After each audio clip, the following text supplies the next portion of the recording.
নগাঁৱত নিযুত মইনা আঁচনিৰ প্ৰপত্ৰৰ নামত ধন লৈ নিলম্বন এজনৰ। নগাঁও দাঁতন বহুমুখী বিদ্যালয়ৰ তৃতীয় বৰ্গৰ সহায়ক প্ৰবন বৰাক নিলম্বন। লগতে অধ্যক্ষ তপন বৈদ্য কাৰণ দৰ্শোৱা জাননী প্ৰেৰণ কৰে। জিলা আয়ুক্ত দেৱাশিষ শৰ্মাই অতৰ্কিত চলোৱা অভিযানত পোহৰলৈ আহে নিযুত মইনা আঁচনিৰ নামত ধন সংগ্ৰহৰ সমগ্ৰ ঘটনা। নগাঁৱৰ পৰা বিভূতি বৰাৰ প্ৰতিবেদন বটাদ্ৰৱা লাইভ। ফৰ্ম ফিল আপৰ কিবা ফৰ্ম জমা দিছে নেকি? তোমালোকৰ কিবা এতিয়া তোমালোকৰ এতিয়া আমাৰ আৰ্চেলি পৰীক্ষা হ'ব, তাৰ ফিজ লৈছে নেকি? DLC আমাক অৰ্ডাৰ দিছে তোমালোকৰ পৰা 150 ল'বলৈ, আমি লৈছো নেকি? নাই লোৱা। গতিকে তোমালোকৰ কি তোমাৰ কিবা আছে কি ক'বলগীয়া আছে কোৱা ছাৰ, আমি আপুনি দিছোঁ লাগিলে 1000 ল'ব লাগে।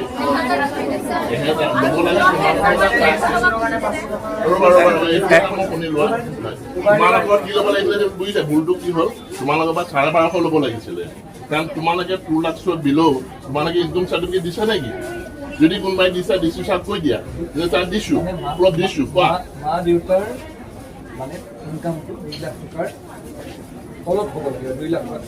এই এতিয়া যোনখিনি মানুহৰ 2 লাখ টকা হোৱা নাই আৰু 2 লাখ টকাৰ ওপৰত কৈছে তেওঁলোকৰ ফিজ ল'ব পাৰে বা তেওঁলোকৰ নাই তলত তেওঁলোকে ল'ব নোৱাৰে।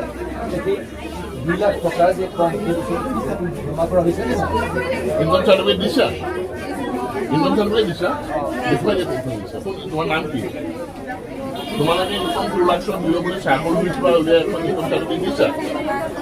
তাৰমানে ফাৰ্ষ্ট চিষ্টেমত দিছোঁ চাৰ্টিফিকেট পিছত দিছোঁ বুলি কাৰণ এইটো এটা গৈ দিছে ন? ৰ'বা ৰ'বা চাই কথা কৈ তোমালোকৰ অসুবিধাৰ কথা কোৱা। কোনো ছাৰ ভুল নহয়, মই এটা কথা কওঁ, কিন্তু কোনোবাৰ যদি মনত চোৱা তোমালোকৰ মা দেউতা DC অফিচলৈ আহে বা কোনোবা আহি পেলাই তোমালোকৰ মনত এইটো ভাব হৈছে যে কিবা ফৰ্মতো পইচা লৈ পেলাই কোনোবা এজন মানুহ আছে, এই কথা কিন্তু তোমালোকে খুলি পেলাই কোৱা। সেইকাৰণে মই ইয়াত আহিছোঁ। খুলি পেলাই যদি নোকোৱা তেতিয়াহ'লে তোমালোকৰ অসুবিধা হ'ব যে স্কুলখন আমি আগবঢ়াই লৈ যাব নোৱাৰিম। কি অসুবিধা আছে? তোমালোকৰ ক্লাছ হয়নে? অঁ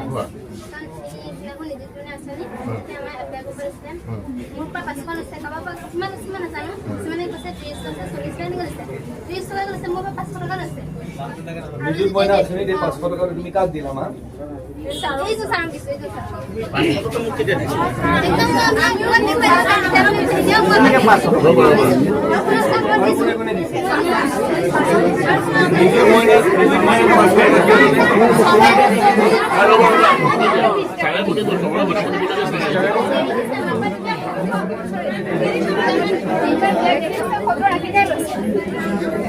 তাৰ উপৰি তোমালোকে MLA ছাৰে কৈছিলে নে নাই? ফৰ্ম দিওঁতে MLA ছাৰ আহিছিলে নে নাই?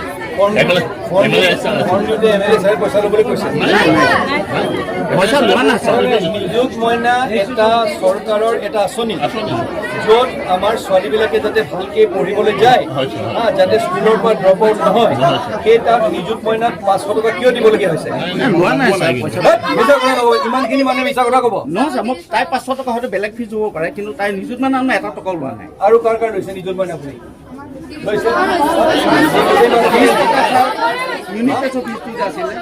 লৈছে নিযুত মইনাৰ কাৰণে কিমান লৈছে? 20 টকাকৈ লৈছে। কি বুলি কৈ লৈছে?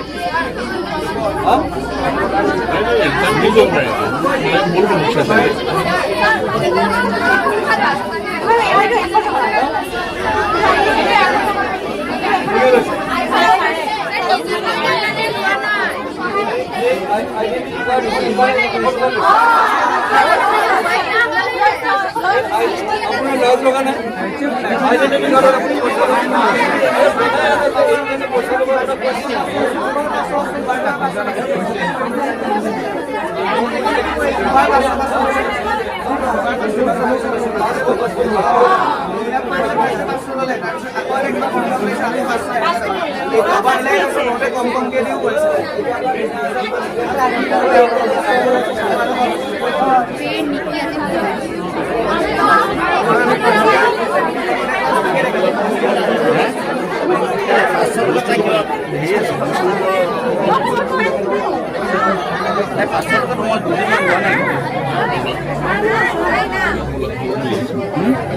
What's that? আপুনি বেছি প্ৰটেকশ্যন দিবলৈ নাযাব দেই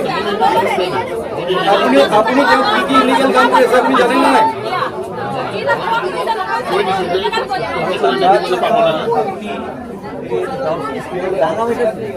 পুৰা নিযুত মইনাৰ কম দি পইচা লৈ আছে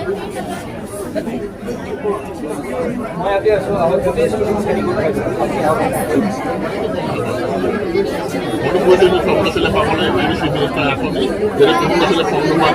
আৰে নিযুত মইনাত আপোনালোকে পইচা লৈছে কম দি পেলাই পইচা দিছে লাজ লগা নাই লাজ লগা নাই নিযুত মইনাত পইচা ল'বলৈ আহিছে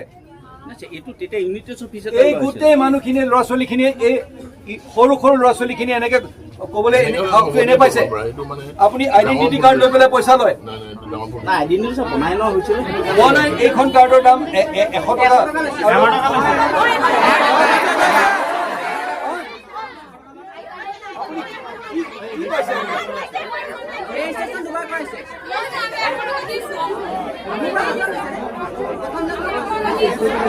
স্কুলখন কি এটা কৰাপশ্যনৰ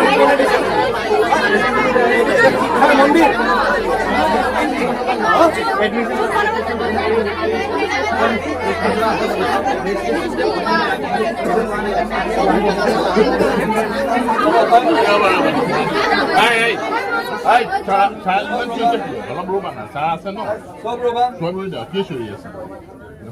আচ্ছা নিযুত মইনাৰ কাৰণে 30 টকা হওক নিযুত মইনাৰ কাৰণে এই ফৰ্মখনৰ কাৰণে পইচা দিব লাগিব বুলি কিমানে পইচা দিবলগীয়া আছে হাত উঠোৱাচোন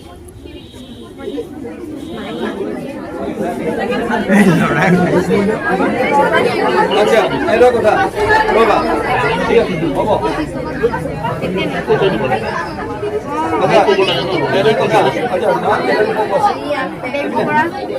নিযুত মইনা যেতিয়া আঁচনি হৈছে আৰু হা এই ফৰ্মখন দিলে কি বুলি কৈছে তোমাক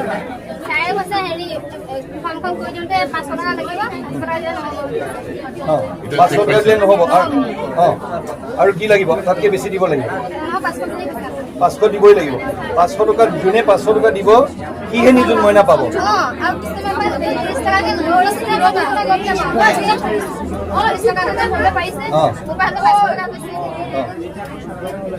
আৰু কোনে কোনে 500 টকা দিলা দিছা মানে এইটো বুলি কৈছো যে নিযুত মইনা দিবলৈ হলে 500 টকাটো দিব লাগিব আচ্ছা আৰু আপুনি এজন প্ৰধান শিক্ষক প্ৰিন্সিপাল হয় আপুনি এইটো কথা নাজানে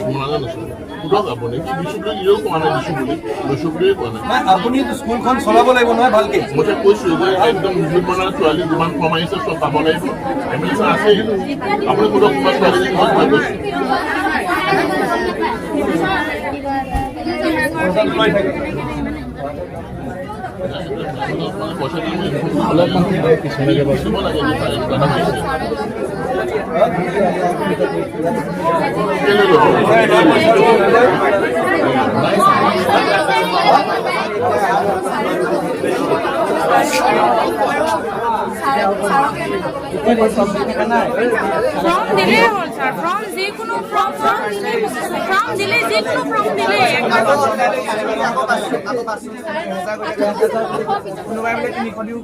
দৰ্শন স্কুলতে নহয় আমি অভিযোগ পাইছোঁ নগাঁৱৰ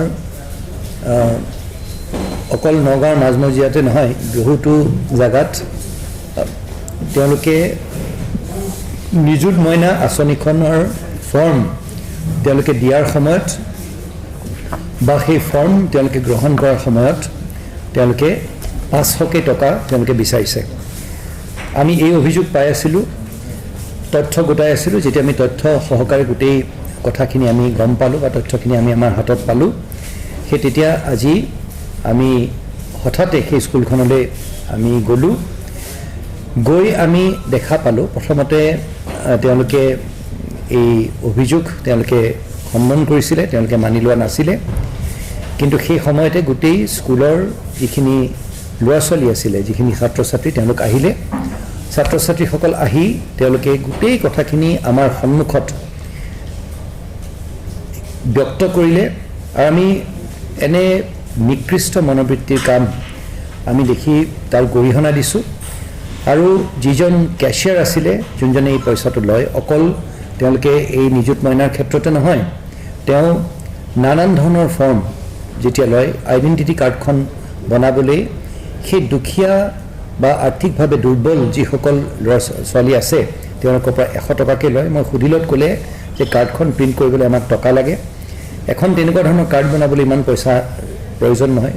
যি কি নহওক তেওঁ বাৰু কাৰ্ডৰ পইচা লৈছে যোনটো বিধিগত নহয়, কিন্তু সমান্তৰালভাৱে তেওঁ বাকীবিলাক যি কেতিয়াবা কিবা এখন ফৰ্ম যদি পৰীক্ষাৰ ফৰ্ম, এতিয়া হাই ছেকেণ্ডেৰী পৰীক্ষা সময় আহিছে তাৰ ফৰ্ম ফাৰ্ষ্ট ইয়েৰৰ ফৰ্ম 1000 টকাকৈ বিচাৰিছে।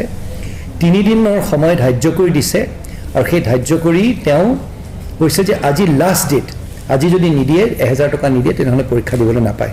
সেই তেনেকুৱা ধৰণৰ কথাবোৰ আৰু তেওঁ এষাৰো কথা ল'ৰা ছোৱালীখিনিৰ সন্মুখত খণ্ডন কৰিব পৰা নাই, মুখ তেওঁ ভেচভেচিয়া হৈ গৈছে।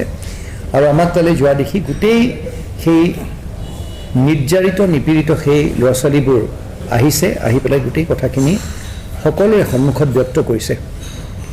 তেওঁৰ বিৰুদ্ধে এটা ষ্ট্ৰিক্ট একশ্যন লোৱা হ'ব, ইতিমধ্যে তেওঁক ছাছপেণ্ড কৰা হৈছে।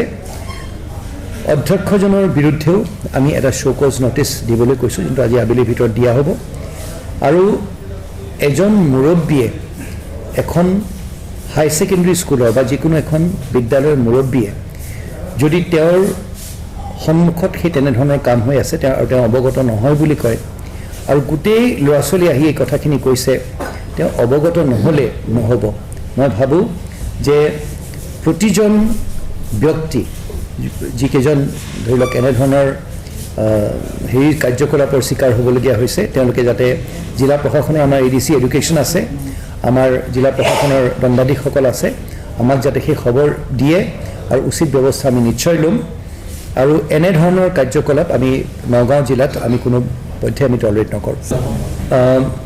তেওঁৰ নামটো হৈছে, যিজন কেচিয়াৰ তেওঁৰ নামটো হৈছে পৱন বৰা, আৰু প্ৰিন্সিপালজনৰ নাম হৈছে মিষ্টাৰ বৈদ্য, দিলীপ বৈদ্য নেকি, তপন বৈদ্য দৰ্শন স্কুলৰ।